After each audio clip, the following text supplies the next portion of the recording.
Ang panimulang kwento ng Chapter 18. Sa oras na makita nilang dalawa ang ating bida na nakatayong mag-isa laban sa napakaraming halimaw, kapwa sila tuluyang natigilan. Ang unang lalaki, na puno ng gulat, ay nagsabi, dapat ba tayong maghanap ng instructor para iligtas siya? Kung hindi, siguradong mamamatay ang batang ito. Ang pangalawa, na kasing gulat din niya, ay sumagot, huli na ang lahat. Maluluri siya sa loob ng ilang segundo. Mukhang wala na tayong paraan para makapaghiganti. Samantala, sa loob ng training room, matatag na nakatayo ang bida sa isang fighting stand sa harap ng mga halimaw. Hinimok niya ang mga ito sa pamamagitan ng isang kalmado ngunit mapanghamong galaw, na naghuhudyat sa kanila na sumugod. Sa sandaling makita ito ng mga demon beast, sila ay nagalit ng husto, umuungal habang sabay-sabay na sumusugod sa kanya. Maraming halimaw ang umatake ng sabay-sabay, ngunit mabilis niyang iniwasan ang kanilang mga tira at agad na nagsimulang gumanti gamit ang kanyang kasanayan. Patuloy niyang pinababagsak ang mga halimaw sa harap niya, pinapatay ang ilan at malubhang sinusugatan ang iba ng walang hinto. Habang nanunood mula sa labas, ang dalawang lalaki ay tuluyang napanganga. Ang pangalawang lalaki ay bumulala sa hindi paniniwala. Nanaginip ba ako? Ito ba ay isang bagay na kayang gawin ng isang Tier 1 initial stage martial artist? Kahit ang isang middle stage martial artist na napapalibutan at inaatake ng mahigit isang dosenang high stage ferocious beasts ay tiyak na mamamatay. Nang marinig ito, ang unang lalaki ay kinabahan at nagsabi, "Teka, ang kanyang movement technique ay parang pamilyar.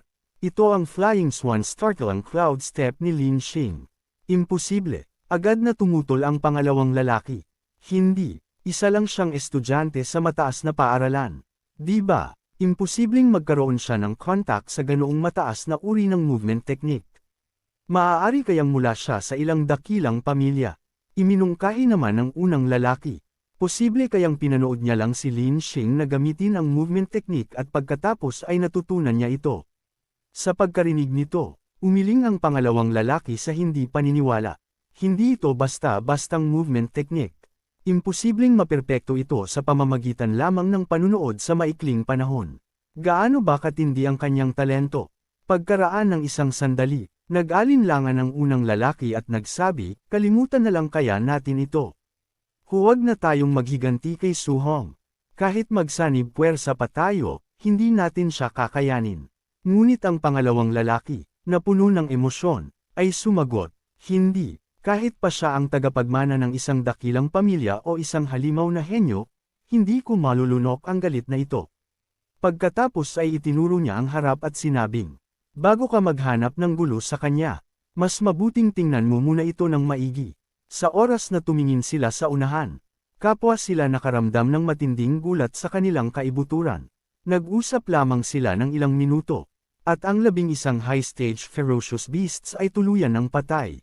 Dahil sa maikling panahong iyon, nalipol na ng bida ang lahat ng mga demon beast. Habang tinatapos niya ang mga ito, sulyap niya sa kanyang system at bumulong, mahigit isang dosenang Tier 1 high-stage ferocious beasts ang nagbigay ng kabuoang 81 martial value points.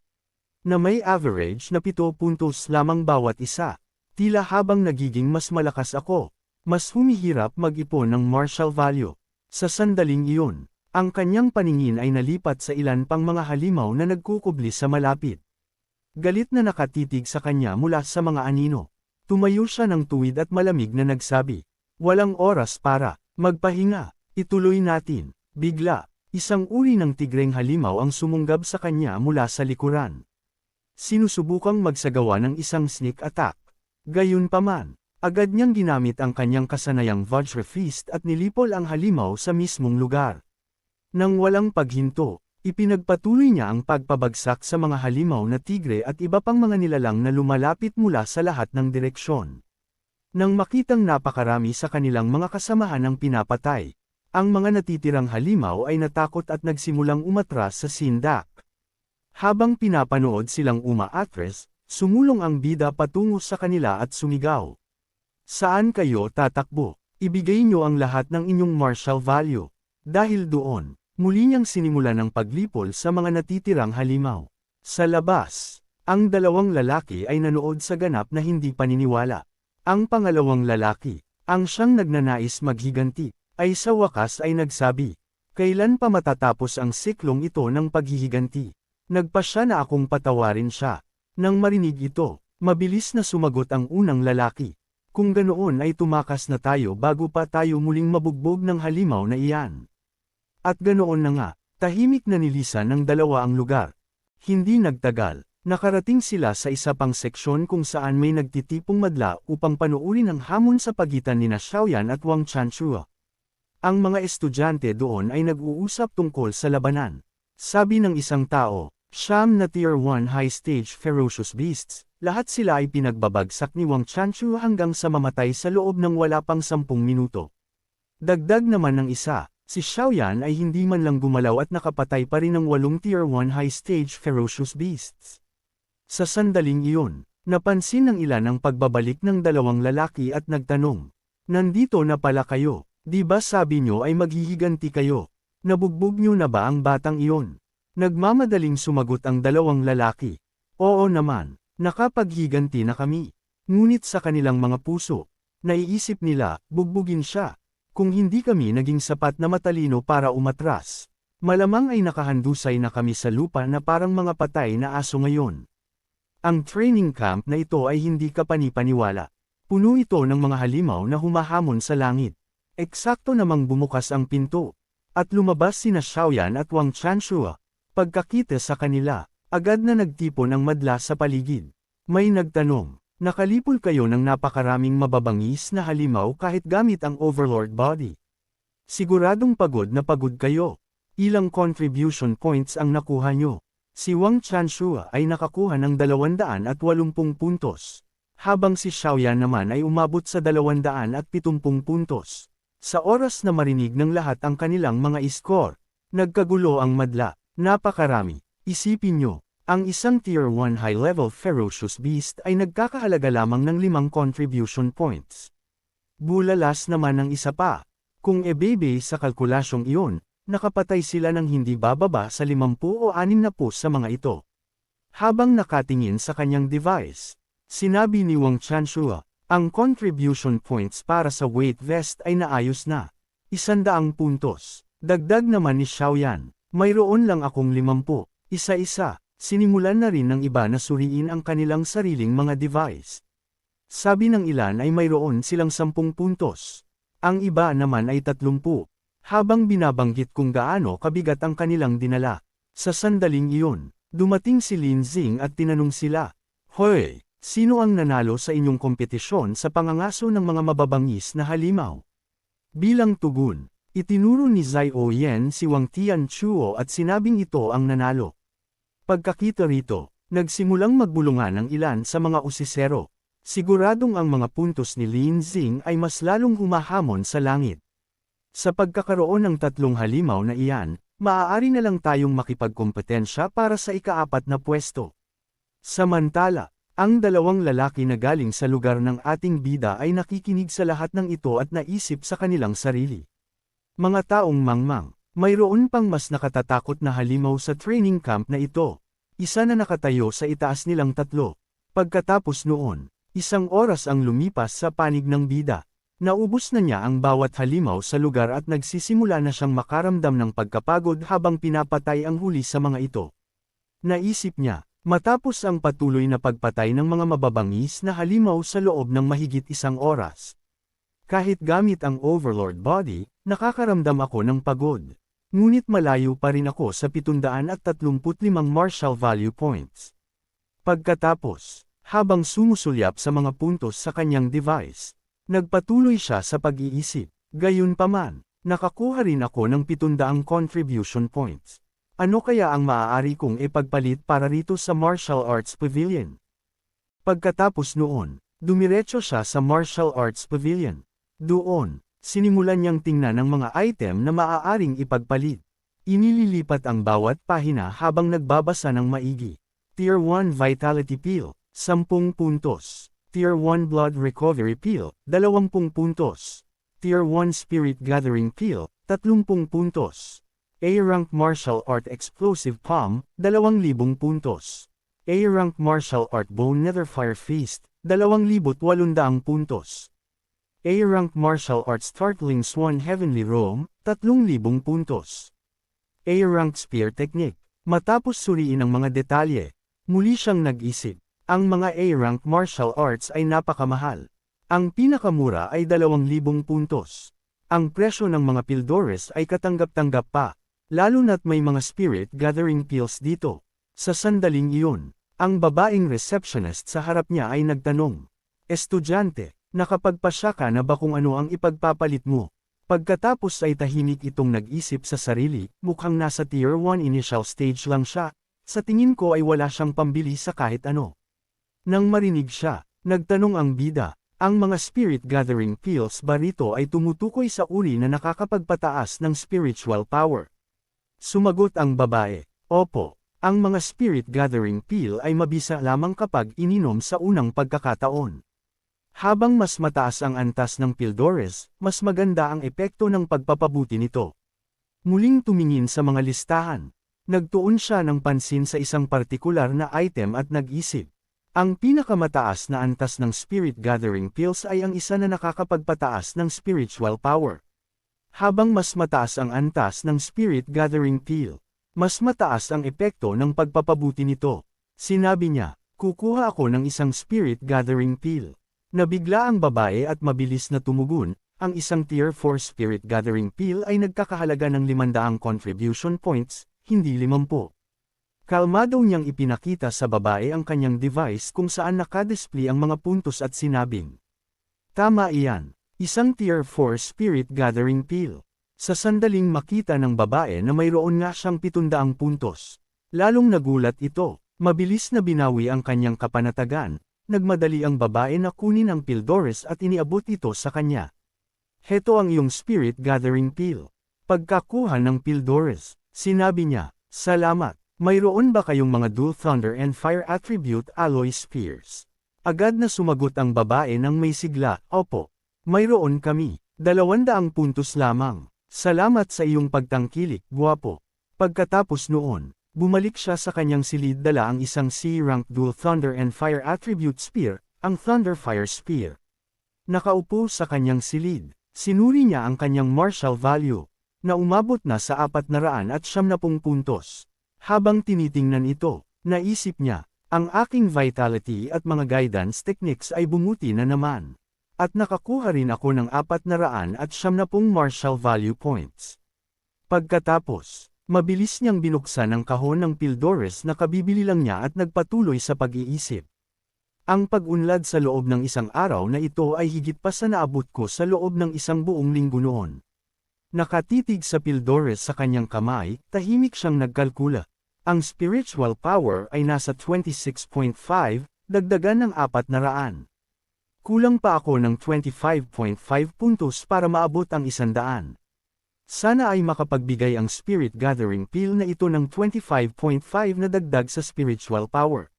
Sa wakas, habang nilulunok ang Pildores, kumislap ang determinasyon sa kanyang mga mata habang iniisip. Tiyak na magiging isang spirit master ako. At dito nagtatapos ang Chapter 18. Ang panimulang kwento ng Chapter 19. Inilagay ng bida ang Pildores sa kanyang bibig. At sa sandaling pumasok ito sa kanyang katawan. Agad itong nagsimulang tumalab. Ramdam ang mga pagbabago sa loob niya, naisip niya. Kakalunok ko lang ng Tier 4 Spirit Gathering Pill na ito. At talagang nagkabisa ito agad. Pagkatapos ay lubos siyang nag-focus, dinaramdam ang bawat transformasyong nangyayari sa loob niya. Ang mga pagod na ugat sa buong katawan ko ay gumaan. Napaka-komportable sa pakiramdam. Ang utak ko ay naging napakalinaw din, nararamdaman ko ang lahat sa paligid ko. Pagkalipas ng ilang oras, nang ganap na niyang masipsip ang Pildores, sinuri niya ang kanyang system. Ang kanyang spiritual power ay tumaas sa 50.5, na nangangahulugang tinaas ito ng Pildores ng 25 puntos. Nang makita ang epektong ito, lubos siyang nagulat. Ito ba talaga ang kapangyarihan ng isang Tier 4 pill? Ibinaling muli ang kanyang atensyon sa system. Bumulong siya. Ang 50.5 dagdagan ng 470 puntos na martial value ay 99.5%. Kulang na lang ako ng 0.5%, na ang ibig sabihin ay 5 puntos na lamang ng martial value. Kung alam ko lang, Sana ay pumatay pa ako ng isa pang mabangis na halimaw. Pagkatapos noon ay nahiga siya sa kama na nakararamdam ng kaunting pagsisisi. Sayang, kailangan ko na lang maghintay hanggang bukas para makakolekta muli ng martial value. Magpapahinga na lang muna ako ngayong gabi. Ang kwento ay lumipat naman sa bodega ng training camp kung saan maraming tao ang makikitang may hawak na papel sa kanilang mga kamay habang nakatingin sa isang lalaking nagngangalang Bu Jingfeng. 3 o 4 na tao ang nagsimulang mag-usap. Isang matabang estudyante ang unang nagsalita. Bu Jingfeng, hindi ba't naglilinang ka sa Martial Tao University? Bakit ipinatawag ka rin dito? Dagdag naman ng isa pang tao sa tabi niya, eksakto. Bakit nandito ka at nagsisilbi sa mga henyong ito gaya naming mga matatanda na? Nang marinig ito, galit na sumagot si Bu Jingfeng. Anong henyo? Kung nasa high school pa lang ako. Ang mga batang ito ay hindi man lang kwalipikadong maging sparring partner ko. Sa sandaling iyon, tiningnan ng matabang estudyante ang taong nakalista sa kanyang papel at sinabing, ang Wang Qianshuo na hawak ko ay may vitality na kasing taas ng 340 puntos. Wala ka sa antas na ito noong araw. Di ba? Nang marinig ito, bahagyang nagulat si Bu Jingfeng. Napakalakas niyan. Ipinakita rin ng taong nasa tabi niya ang kanyang target at sinabing, ang hawak ko naman ay may vitality na lampas sa 300. Dagdag ng ikatlong tao, ang sa akin ay isa pang Spirit Master. Hindi ko na kailangang ipaliwanag kung gaano kalakas ang isang Spirit Master. Di ba? Habang nakikinig sa kanila, tiningnan ni Bu Jingfeng ang sarili niyang papel. Nakasulat doon ang mga detalye ng kanyang target na si Su Hong. Matapos itong basahin, sinabi niya nang may hindi paniniwala, bakit ang lahat ng mga trainee na hawak niyo ay napakalakas? Ang sa akin ay nasa Tier 1 initial stage lang. Ang vitality ay 123. Sa oras na marinig ito ng lahat, natigilan sila. Ano, paano nila naitalaga ang ganoong basura sa iyo? Bulalas ng matabang estudyante. Dagdag pa ng isa, ang lakas mo ang pinakamataas sa lahat ng mga martial artist na dumating ngayon. Mas malakas pa kaysa sa aming 3. Sabi naman ng ikatlong tao, paglalabanan ng isang Tier 1 initial stage sa isa pang Tier 1 initial stage. Nagkamali ba si Grandmaster Qin? Sakto namang dumating si Grandmaster Qin at direktang nagsabi, hindi, tama ito, walang pagkakamali. Humakbang pasulong si Bu Jingfeng at nagsabi, Grandmaster Qin, mukhang masyado niyo naman akong minamaliit. Isa lamang itong basura sa Tier 1. Initial stage. Kalmadong sumagot si Grandmaster Qin, ang suhong na ito ay hindi kasing simple ng hitsura niya. Ang kanyang combat power ay sapat na para makapantay sa isang Tier 1 high stage martial artist. Nang marinig ito, nagulat ang lahat. Sa vitality na 123 lang. Ang kanyang combat power ay kayang makipagsabayan sa isang Tier 1 high stage martial artist. Anong klaseng halimaw ito? Sinabi pagkatapos ni Grandmaster Qin kay Bu Jingfeng. Ang ilan sa impormasyon tungkol kay Su Hong ay classified. Hindi ito isinulat sa mga file na ibinigay sa iyo. Kapag nagpalitan na kayo ng mga suntok, maiintindihan mo rin. Bahagyang bumuntong hininga si Bu Jingfeng at sinabing, malapit na akong magkaroon ng 500 vitality, malapit na ring magtungo sa pagiging Tier 2 martial artist. Tapos pagtitripan nyo lang akong ibuli ang isang junior na may 123 vitality lang. Binatukan siya ni Grandmaster Qin at sinabing, kung sinabing labanan mo siya, labanan mo. Bakit ang dami mong dal-dal? Higit sa lahat, kailangang ibuhos mo ang lahat ng lakas mo. Pinakamabuti kung bubugbugin mo si Su Hong hanggang sa magduda siya sa sarili niyang buhay. Kumunot ang noo ni Bu Jingfeng at nagtanong, Grandmaster Qin, may galit ba kayo sa trainee na ito? Kung mapilay ko siya, hindi ako mananagot. Nang marinig ito, naglabas si Grandmaster Qin ng isang nakakakilabot na tawa at sinabi, mabuti, bugbugin mo siya hanggang mamatay. Kung mapilay mo siya, hindi lang sa hindi kita sisisihin, gagantimpalaan pa kita. Pagkakita sa nakakatakot na ngiting iyon, naisip ni Bu Jingfeng. Nakapapangilabot ang ngiting iyon. Tunay na kaawa-awa ang lalaking ito na nagngangalang Su Hong. Pagkatapos ay sumigaw ng malakas si Grandmaster Qin. Tama na ang dal-dal. Simulan na ang operasyon. Kasunod ng kanyang utos. Nilisan ng lahat ang silid at kumalat sa buong training camp. Patungo sa iba't ibang silid upang atakihin ang kani-kanilang mga target. May mga tinig na umalingaw kahit saan. Sino ka? Sneak attack ito. Pre, pwede bang hayaan mo muna akong makapagsuot ng brief? Nang marinig ang lahat ng kaguluhan. Ang bida na nakahiga sa kanyang kama ay mabilis na bumangon at naisip. Sang sneak attack, bigla, ang kanyang pinto ay nawasak at bumukas. Pumasok si Bu Jingfeng na may hawak na malaking espada, at agad na humampas patungo sa kama kung saan siya nakahiga kanina. Pagkakita sa kanya, mabilis na iniwasan ng bida ang atake at bahagyang umatras. Habang iniisip, nabalitaan ko na ang All Heaven's 10,000 races ay madalas manghuli ng mga henyong tao upang pahinain ang lahi ng tao. Sila kaya ito, mabilis niyang kinuha ang kanyang sibat at tinitigan si Bu Jingfeng. Hindi ko alam kung gaano kalakas ang taong ito. Sa sandaling iyon, muling sumugod si Bu Jingfeng sa kanya at sinabi, gaya ng inaasahan, isang paslit lang na Tier 1 initial stage, malas muna nakatagpo mo ako. Pagkakita rito, nagulat ang bida at naisip, isang taong Tier 1 high stage martial artist. Hindi galing sa All Heaven's 10,000 races. Pagkatapos ay isang ngiti ang lumitaw sa kanyang mukha habang iniisip niya, tamang-tama ang dating. Ito mismo ang kailangan ko. Nang walang pag-aalinlangan, itinulak niya ang kanyang sibat pasulong at umatake. Habang iniisip, basta't matalo ko siya, makukuha ko na ang huling 5 puntos ng martial value at magiging isang spirit master. Habang pinapanood ito, nagulat si Bu Jingfeng, isang hamak na Tier 1 initial stage martial artist. Hindi lang sa hindi siya umiiwas, kundi hinaharap pa niya ang atake ko ng harapan. Nawawala na ba siya sa sarili? Nagbanggaan ang kanilang mga sandata ang kanyang sibat laban sa espada ni Bu Jingfeng na may matinding puwersa. Ramdam ang epekto, natigilan si Bu Jingfeng. Ang lakas ng paslit na ito ay hindi kapanipaniwala. Ang kanyang combat power ay tunay na makakatapat sa isang Tier 1 high stage.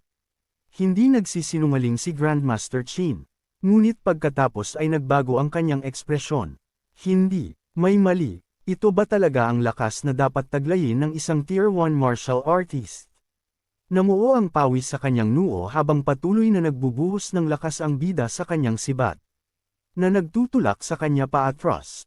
Pagkakita rito, nagalit si Bu Jingfeng. Sa sandaling iyon, sumigaw ang bida at puwersahan siyang naitulak paatras, na naging sanhi ng kanyang pagkadapa ng ilang hakbang bago muling nakabalanse.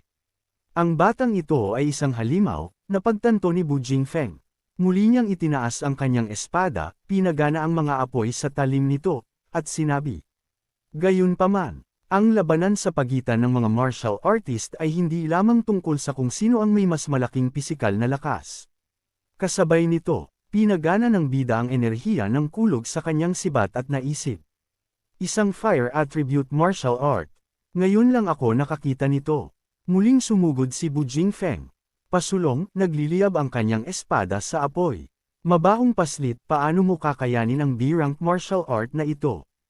Habang papalapit siya, nagpakawala siya ng isang malakas na flame slash patungo sa kanya. Itinulak din ng bida ang kanyang sibat pasulong. Habang iniisip, ang lakas na ito ay mas matindi kaysa sa Void Breaking Finger. Na B-rank din, muling nag-umpugan ang kanilang mga sandata, na nagresulta sa isang malaking pagsabog na yumanig sa buong silid.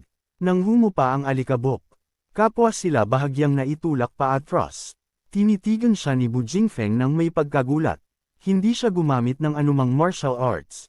Hinarang niya ang aking B-rank fire attribute attack sa pamamagitan lamang ng paggamit ng Thunder Externalization. Ang talento ng paslit na ito ay nakakatakot. Kaya pala sinabi sa akin ni Grandmaster Qin na ibuhos ang lahat. Sa pagtingin sa kanya, sinabi ni Bu Jingfeng, sayang naman, mukhang wala ka pa ring alam na anumang Thunder Attribute Spear Techniques. Kung hindi, hindi kita matatalo ng ganoon kadali. Nang marinig ito, itinaas ng bida ang kanyang sibat at sumagot ng kalmado. Tunay ngang wala akong alam na anumang Thunder Attribute Spear Techniques. Pagkatapos, habang pinapagana niya ang isa pang katangian, nagbago ang kanyang tono, pero paano kung idagdag ko pa ito? Sa sandaling ibinuhos niya ang parehong katangian ng kulog at apoy sa kanyang sibat. Nanlaki ang mga mata ni Bu Jingfeng sa gulat habang sumisigaw. Paano ito naging posible? Attribute Fusion. At dito nagtatapos ang Chapter 19.